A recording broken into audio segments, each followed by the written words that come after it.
Hello विद्यार्थियों। तो बेटा हम जानते हैं कि पिछले क्लास में हमने चैप्टर 2 के बारे में पढ़ा था, एक्सरसाइज 2 के बारे में। आप सभी को याद है ना? याद है जी? आज उसी का हम आगे पढ़ेंगे। हमने आपको मान रखना सिखाया था और आज की क्लास में हम आपको बताएंगे प्रतिस्थापन विधि और विलोपन विधि के बारे में। किसके बारे में? ठीक है, दो विधि के बारे में हम बताएंगे। बड़े ध्यान से समझिए। यही दो विधि जो है इस पूरे चैप्टर में और आने वाले कई ऐसे चैप्टर में भी यूज होते हैं, इसको बड़े ध्यान से देखिएगा। ठीक है, ठीक है जी। तो विलोपन विधि क्या होता है इसे भी हम देखेंगे। ठीक है, और दूसरा हम देखेंगे प्रतिस्थापन विधि। इसे भी हम क्या करेंगे, समझेंगे और देखेंगे। ठीक है बेटा। तो सबसे पहले विलोपन विधि क्या होता है, जिसको इंग्लिश में आप एलिमिनेशन मेथड कह सकते हैं। ठीक है, क्या कह सकते हैं? इसमें जोड़ना घटाना रहता है मुख्य रूप से। हम एक एक्सरसाइज के क्वेश्चन से इसको समझते हैं। ठीक है, चलिए तीसरा का पहला क्वेश्चन हम देखते हैं विलोपन विधि से। ठीक है,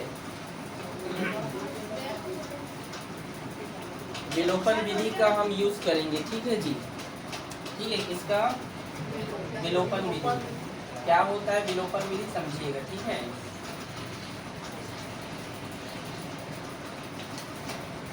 एलिमिनेशन मेथड कहते हैं इसको।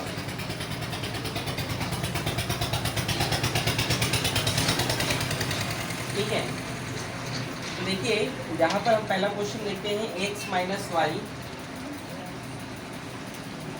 इक्वल्स टू -1 और 3x minus 2y equals to 12। यही है क्वेश्चन। बड़े ध्यान से समझिएगा, ज़्यादा कठिन नहीं है। तो चलिए हल करते हैं इसको। ठीक है बेटा,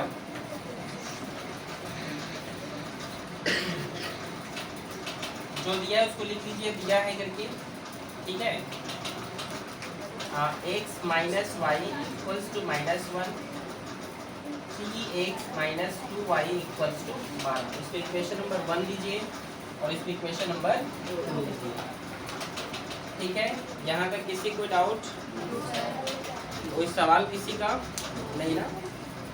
अब आप ये देखिए, बड़े ध्यान से देखना, क्या बीच वाला वैल्यू या फर्स्ट वाला टर्म जो x वाला या फिर y वाला, क्या दोनों सेम दिख रहे हैं आपको?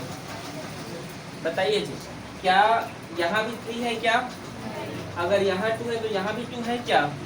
नहीं है। तो हम क्या करेंगे, या पहले वाले टर्म्स को, मतलब या तो x को हम इक्वल करेंगे या फिर आप इसको भी कर सकते हैं। तो मैं x को करूँगा। किसको करूँगा? मतलब हमको ये फर्स्ट वाला टर्म इक्वल होना चाहिए मुख्य रूप से। कौन सा वाला टर्म? फर्स्ट वाला। ये शुरू वाला जो टर्म है ना बेटा, ये हमारा क्या होना चाहिए? समान होना चाहिए। ठीक है, तो चलिए देखिए कैसे इक्वल करते हैं। हम समीकरण 1 में क्या करते हैं, समीकरण 1 में हम यहाँ 3 कैसे आएगा? 3 का गुणा करने में आएगा। ठीक है, समीकरण 1 में 3 का क्या करेंगे? 3 का गुणा करने पर, 3 का क्या करने पर? गुणा करेंगे। तो चलिए कर देते हैं 3x minus Y equal to -1। तो गुणा कर देंगे 3x का 3x plus minus minus 3y का 3y और 3 1 जा 3 एकदम 3। ठीक है, ठीक है, इसको आप समीकरण दे दीजिए 3। किसी कोई दिक्कत यहाँ तक? अब क्या करना है इसके बाद? सिंपल सा हमें हल करना है सीधे। समीकरण 3 में आप क्या करते हैं, समीकरण 2 को हटाइए। ठीक है, समीकरण 3 में समीकरण 2 को घटाने पर, विलोपन विधि में घटाया और जोड़ा जाता है। ठीक है, ठीक है जी। कंडीशन के अकॉर्डिंग ये सब किया जाते हैं कि किस कंडीशन को जोड़ने पर या घटाने पर, क्या करने पर आंसर आ रहा है, इस तरह से उसको क्या किया जाता है, हल किया जाता है। ठीक है, तो 3x माइनस 2y, अच्छा समीकरण 3 बोला हूँ ना? ठीक है, हाँ, 3x minus 3y equals to -3 और ये है समीकरण 2, 3x minus 2y equals to 12। ये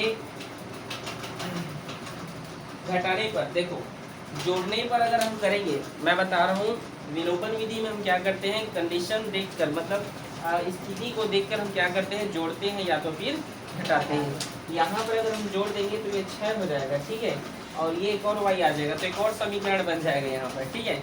इससे हम क्या करेंगे, यहाँ पर घटाएंगे, क्या करेंगे, तो अगर हम इसको घटा देते हैं तो ये कैंसिल हो जाएगा, होगा, घटाने पर ये क्या होगा, माइनस माइनस ये प्लस हो जाएगा, और ये प्लस है तो ये क्या हो जाएगा, माइनस हो जाएगा। तो ये माइनस प्लस घटेगा, 3 में 2 घटाओ कितना होगा, 1, मतलब यहाँ पर क्या आएगा, y आएगा, और 3 बड़ा इसीलिए माइनस, ठीक है। इक्वल्स टू माइनस माइनस ये जुड़ेंगे तो क्या होगा, ये जुड़ेगा तो 15 हो जाएगा, ये माइनस 15, और माइनस माइनस कैंसिल हो जाएगा, तो y का वैल्यू क्या होगा, y का वैल्यू हो जाएगा 15, नहीं प्लस 15, माइनस माइनस कैंसिल हो जाएगा, ठीक है, ठीक है जी। अब y का मान समीकरण आप चाहे तो 1 में रख सकते हो, 2 में रख सकते हो, 3 में रख सकते हो, जिसमें आप चाहे आप रख सकते हैं। किस में रखें बताइए, हाँ 2 में, ठीक, 2 में कि 1 में, बोलो 1 में, ठीक, 1 में रखोगे तो भी तुरंत आ जाएगा, 2 में रखोगे थोड़ा सा गुणा भाग ज्यादा करना पड़ेगा, ठीक है। तो y का मान समीकरण 1 में रखने पर, ठीक है, रख देते हैं। तो यहाँ पर x माइनस y का मान बोला है क्या है, यहाँ पर 15 है, 15 और माइनस 1, ठीक है। x इक्वल टू माइनस 15 बराबर किधर जाएगा तो प्लस 15, ठीक है। x equal to minus plus minus, ठीक है। तो यहाँ पर x का मान आ गया है 14 और y का मान क्या आ गया है 15। ये है आपका विलोपन विधि, ठीक है, क्या है जी ये विलोपन विधि, ठीक है। इस तरीके से क्या करते हैं, क्वेश्चंस को बनाते हैं, ठीक है, अगर दिया जाता है तो। किसी कोई दिक्कत बेटा, समझ में आ रहा है ना, ठीक है, चलिए नोट करें इसे।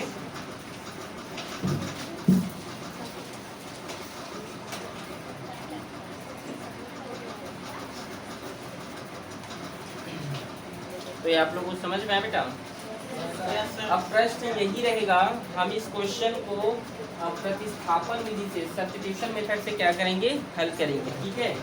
तो विधि को हम चेंज कर देंगे। देखो आंसर कितना आया है यहाँ पर, 14 और 15 आया ना x का, और y का 15। तो अब इसको हम क्या करेंगे, क्वेश्चन यही रहेगा, मेथड बस चेंज कर देंगे। अब जो है कौन सा मेथड बनाएंगे इसमें, प्रतिस्थापन, कौन सा जी, तो चलो प्रतिस्थापन विधि से हल करते हैं, ठीक है बेटा। इसको चेंज कर देते हैं, प्रतिस्थापन विधि, ठीक है, सब्स्टिट्यूशन मेथड, ठीक है, सब्स्टिट्यूशन मेथड, ठीक है। इस मेथड से हम क्या करेंगे, अब सॉल्व करते हैं, ठीक है, बड़े ध्यान से देखना, ठीक है। हल करते हैं, ये हमारा क्वेश्चन है बेटा, आप देख रहे हैं बॉक्स पे जो है ये, ठीक है। x minus y equals to -1, इसको हम इक्वेशन नंबर फर्स्ट लेते हैं, समीकरण क्या लेते हैं। अब हम इस क्वेश्चन वही है लेकिन बना रहे हैं एक अलग नियम से, ठीक है। 3x minus 2y equals to 12, इसको हम मान रहे हैं समीकरण 2, ठीक है। अब हम क्या करते हैं, यहाँ पर जो समीकरण है ना, ठीक है, डायरेक्टली इसको, हाँ चलो अब ध्यान समझेंगे आप लोग। मैं यहाँ पर क्या कर रहा हूँ, ये जो x माइनस वाई है, इस वाले पॉइंट को मैं ऐसे भी तो लिख सकता हूँ, x इक्वल टू -1 और माइनस वाई की जब ट्रांसफर कर दूंगा तो क्या होगा, प्लस वाई होगा प्लस वाई। इसको मैं दे दे रहा हूँ समीकरण 3, क्या दे रहा हूँ, समीकरण 3। देखिए मैं इसको कैसे लाया हूँ, इसको समीकरण 1 से, इसको कैसे बनाया हूँ यहाँ को, समीकरण 1 से, ठीक है।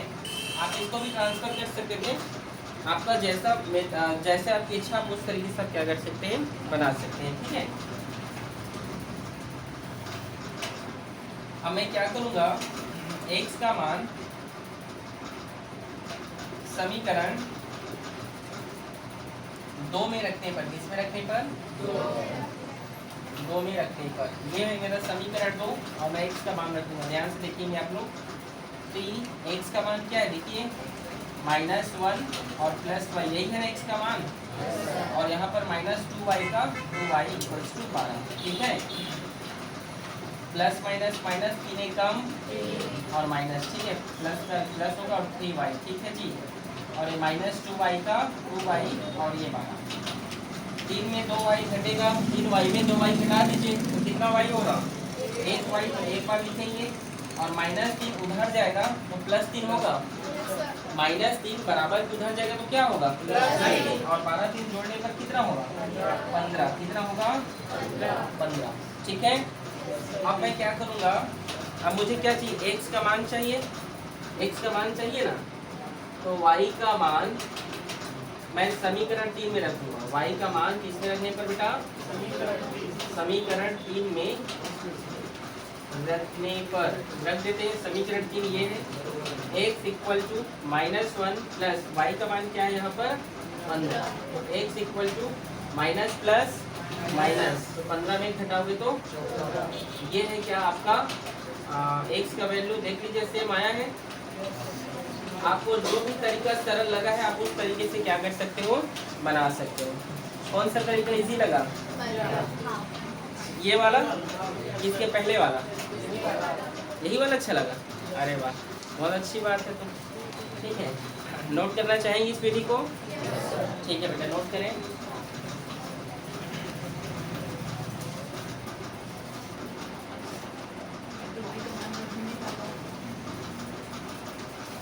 तो प्रतिस्थापन विधि अच्छा लगा बेटा?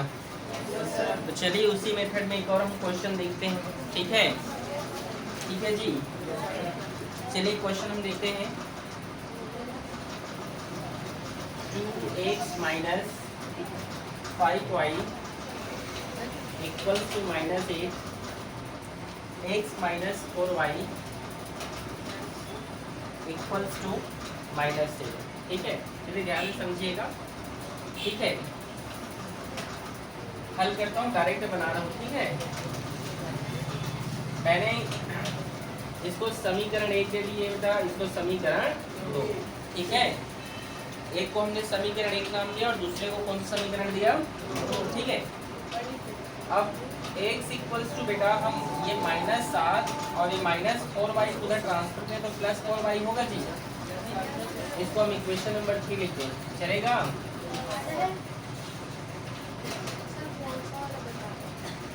ठीक है, देखिए ना इसको आप समझिए बताऊंगा। ठीक है, यहाँ पे कोई दिक्कत किसी को x यहाँ पर लिखे -4y को हमने क्या किया ट्रांसफर कर दिया, क्या कर दिया भाषांतर कर दिया। ठीक है, अब हम क्या करेंगे समीकरण 1 में समीकरण 1 में हम क्या करेंगे x का मान रखेंगे, x का मान रखने पर। ठीक है, चलिए रख देते हैं। ये समीकरण 1 है तो 2x का मान क्या है यहाँ पर -7 प्लस 4y और यहाँ -5y का 5y इक्वल्स टू -8। समझ आया? पहले जैसी है ना। ठीक है, गुणा करेंगे इसका बेटा हम 2 सत्ते और माइनस है तो माइनस और 2 चौक और -5y ये -8। समझ में आप लोग को?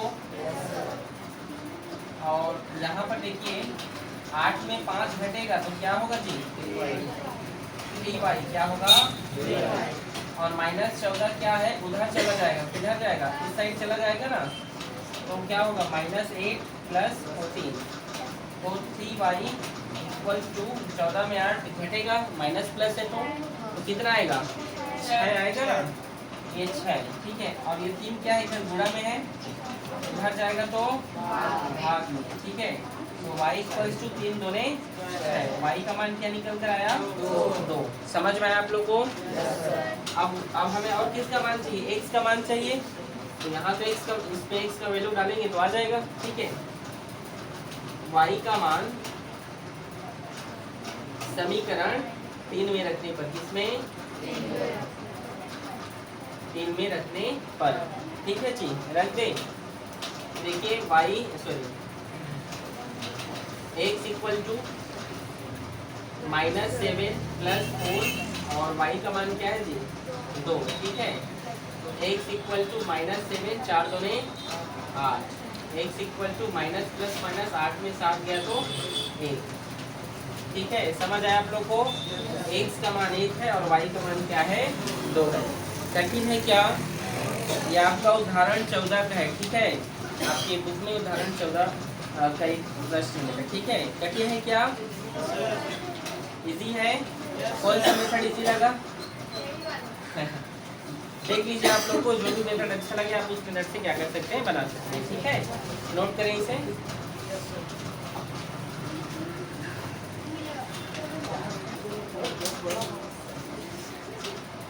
तो प्रश्नावली 2 का पहला क्वेश्चन तो हमने देख लिया, ठीक है। दूसरा क्वेश्चन देखिए, x minus 2y equals to 5, 2x minus 4y equals to 6। इसको घर से बनाकर देखिएगा, मैं आपको बता दे रहा हूँ इसका कोई हल नहीं होता है, नो सॉल्यूशन है ये। इसको हल करोगे ना तो x और y दोनों जीरो हो जाते हैं, ठीक है। आप दोनों विधि से बनाकर देखिएगा, इसका उत्तर नहीं आएगा और इस प्रकार के क्वेश्चन परीक्षा में नहीं देते हैं, ठीक है। तो उसको आप बनाकर देख लीजिएगा, उसका आंसर नहीं आने वाला, ठीक है। मतलब x और y का वैल्यू नहीं निकलेगा, ठीक है जी। यहाँ पर तीसरा का आंसर आएगा, ठीक है, x plus y equals to 6, x बराबर y प्लस 2। इसका आंसर आप निकाल सकते हैं, ठीक है। बहुत इजी है ये, प्रतिस्थापन विधि से बनाइए या फिर विलोपन विधि से बनाइए, दोनों बहुत इजी है, ठीक है बेटा। यहाँ पर चौथा का भी उत्तर नहीं आने वाला, बनाकर देख लीजिएगा, ठीक है। तो क्वेश्चन नंबर दूसरा तीसरा बन गया, क्वेश्चन नंबर तीसरा का दूसरा आंसर आया उसका।